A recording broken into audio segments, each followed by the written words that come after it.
Well, I felt like I was getting somewhere with this setup. I was getting tired of working upside down basically, so I lifted this thing up. I got a bearing splitter on here, and I want to take it back off and verify I'm on this metal part right here. I think I am. The other thing I'm doing is I'm retapping this threaded hole so I can get a bolt run all the way down flush. That way I'm not pressing on the threads, because I'm fixing to get the impact after this thing. Alright, well, I run the tap all the way down till it bottomed out. So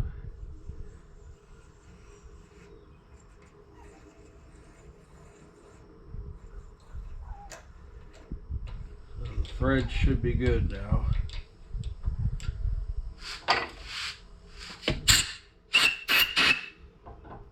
And what we're going to do is take a short bolt and run it all the way down flush with the inside shaft.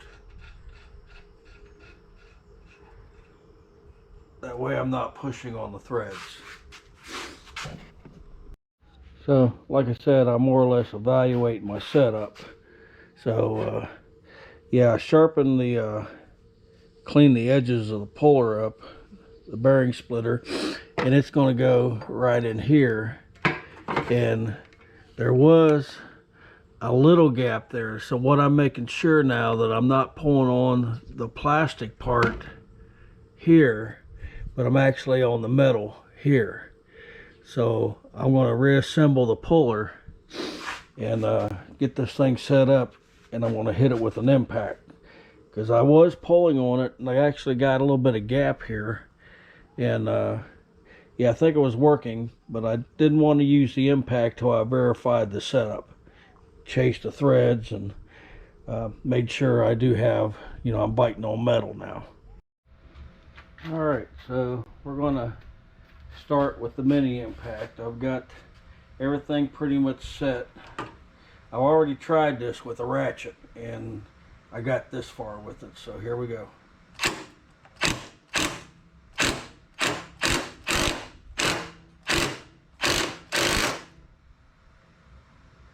Get ready to slip off.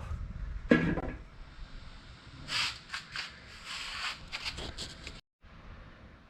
think what I'm going to have to do is center tap, drill that bolt, and use my other pointy insert to keep that from walking off. Alright, I shouldn't walk now. Let's try it again.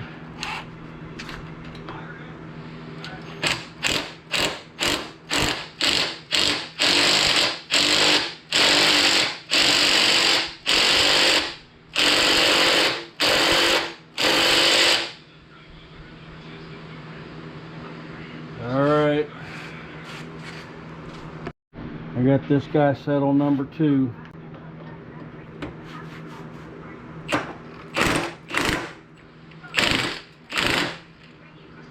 I don't like it.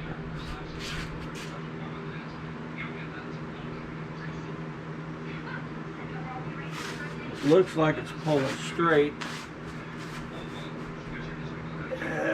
We are at a little bit of an angle there.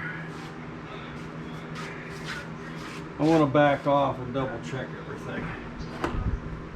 It's not moving. Alright, well, I recentered everything and I checked these bolts. Everything looks good. It's all straight again. We'll start with the little one.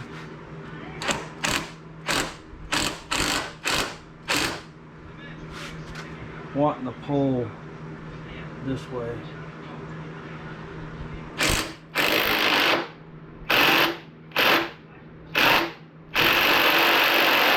That's all further that one goes.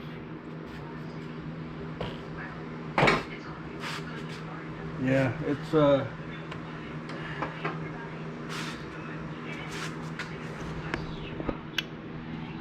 see, it's pulling to the left. Let me tap it with the hammer and see what happens.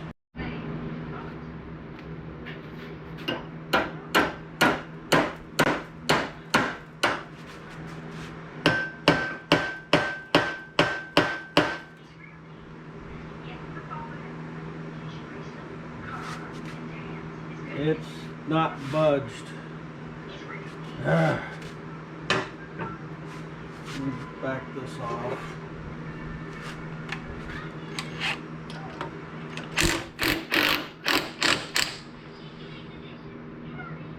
I'm gonna figure out why it wants to pull.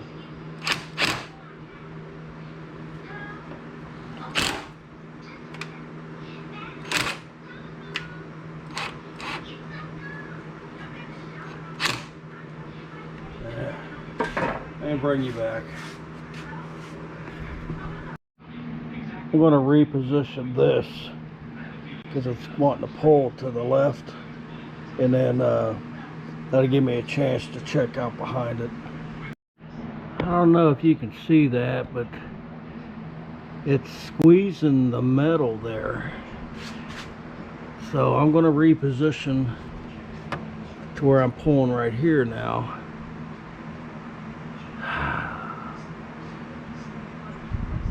So I don't know if you can see that.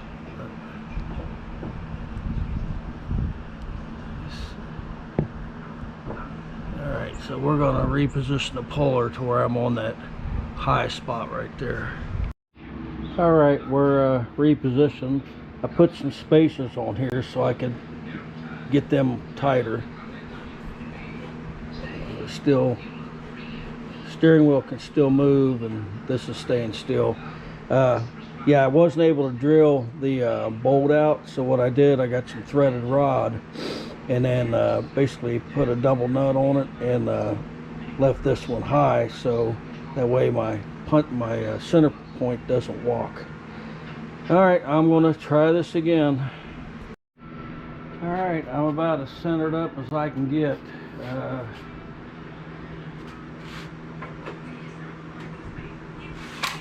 Start off with this one again.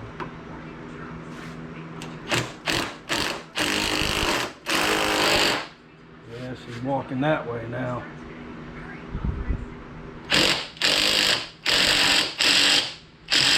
That's all for that one. Give it a couple hits with this one. We're still on number 2. Tell you what, I'm going to turn this and kind of push down on it as I'm hitting it with this.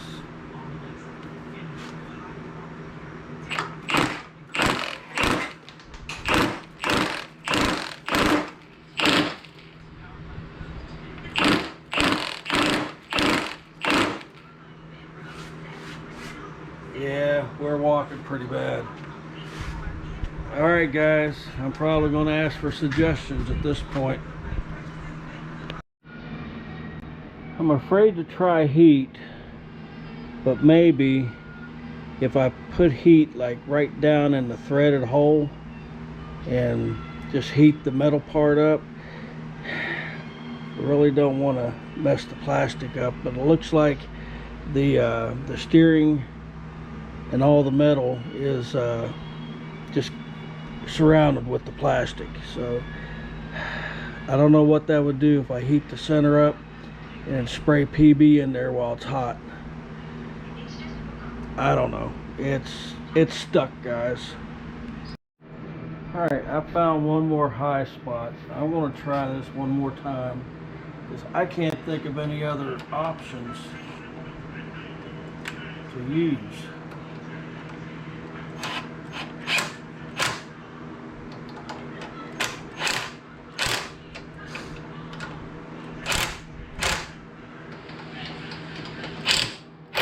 Kind of hoping by squeezing that together back there it would pop it off, but no.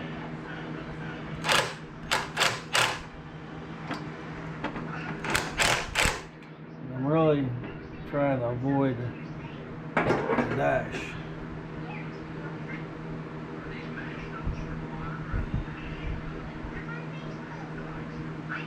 Okay. Alright, let me get the rest of this set up. Well guys, I'm going to bump this up to number 3. And we're going to start off with this one.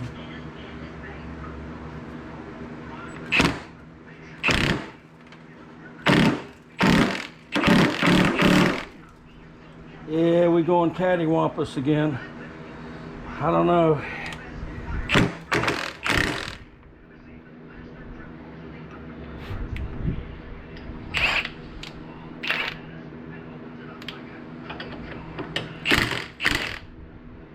Phew.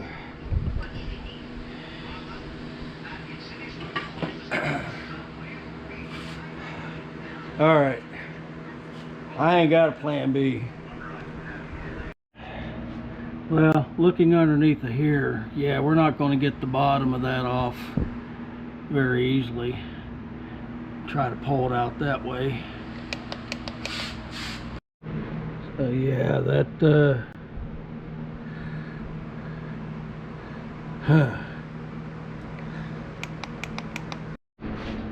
went in my parts bin, and I've got another shaft. It looks to be about the same size, and I believe it can be cut down to the same length. The gear pattern, it's a smaller gear, but yeah, the same gear pattern. So before I get drastic here, I'll tell you what my thoughts are, and then y'all let me know. I want to take my Sawzall with a shut up. So like I was saying, take the Sawzall with a hacksaw blade and cut the shaft off right here, and then I can take this and possibly set it up in the press and press it out. What is your problem? Hey, what? You got food? Go, get,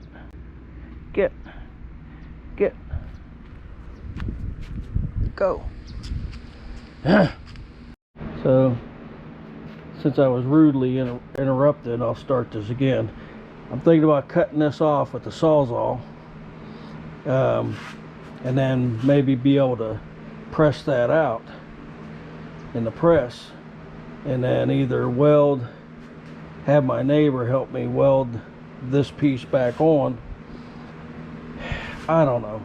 Y'all let me know what you guys think. The puller ain't getting it. I mean, I tried setting 3. I don't want to go to 4 because I'll break my puller. So, all right, well, I'm going to upload this. It'll be a quick video of struggles, but I need to get this off to be able to remove the dash tower. Yeah, there's just no good way to split it or anything. So, all right, guys, I'm going to stop here for now.